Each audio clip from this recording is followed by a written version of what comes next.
নারায়ণগঞ্জের ফতুল্লার চাঁদডাঙ্গের মালিক শিল্পপতি জসিমউদ্দিন মাসুমকে হত্যা করে মরদেহ 7 টুকরা করে গুমের চেষ্টায় রুমা নামে এক নারীকে গ্রেফতার করেছে পুলিশ। প্রাথমিক জিজ্ঞাসাবাদ শেষে গ্রেফতার সেই নারীর সাথে মাসুমের অবৈধ সম্পর্কের জেরে এই হত্যাকাণ্ডের ঘটনা ঘটেছে বলে জানিয়েছে নারায়ণগঞ্জ জেলা পুলিশ সুপার প্রত্যুষ কুমার মজুমদার। 14 নভেম্বর বৃহস্পতিবার নারায়ণগঞ্জ জেলা পুলিশ সুপারের কার্যালয়ে সংবাদ সম্মেলনে এই কথা জানান তিনি। পুলিশ সুপার বলেন, শিল্পপতি জসিমউদ্দিন মাসুমের ক্ষতবিক্ষত 7 টুকরা মরদেহ উদ্ধার করা হয়েছে। আমাদের পুলিশ তাৎক্ষণিক এ তদন্ত শুরু করে। গুলশান থানার একটি জিডি সূত্র ধরে আমরা এই ডিসিস্টের পরিচয় জানতে পারি। তার সাথে রুমা নামের একটি মহিলার অবৈধ সম্পর্ক রয়েছে বলে প্রাথমিকভাবে জানা গেছে। তিনি হত্যা করে মরদেহটি টুকরা করে বিভিন্ন স্থানে ফেলে দেন। তিনি আরো বলেন, মরদেহের টুকরা ও ওই কাজে ব্যবহৃত চাপাতি এবং জামার টুকরা উদ্ধার করা হয়েছে।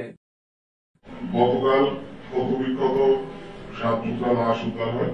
আমাদের পুলিশ তাৎক্ষণিক এই মামলা তদন্ত শুরু করে এবং গুলশান থানার একটা জিডি সূত্র ধরে আমরা এই ডিসিস্টের পরিচয় জানতে পারি এবং এই ডিসিস্টের সঙ্গে রুমা নামে একটা মহিলা কিছুটা অবৈধ সম্পর্ক ছিল বলে প্রাথমিকভাবে জানা যাচ্ছে এবং তিনি এই খুন করেছেন এবং খুন করে লাশ আমাদের ব্রিজের পাশে ওখানে ফেলেন, বিভিন্ন জায়গায় টুকরা টুকরা করে ফেলে দেন।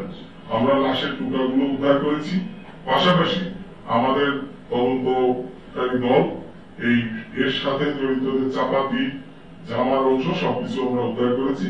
তদন্ত অব্যাহত আছে। আসামি একজন গ্রেপ্তার আছে, অন্যদেরও জিজ্ঞাসাবাদ চলছে। রিপোর্ট করেছেন সুমন ইসলাম, NNTV, নারায়ণগঞ্জ।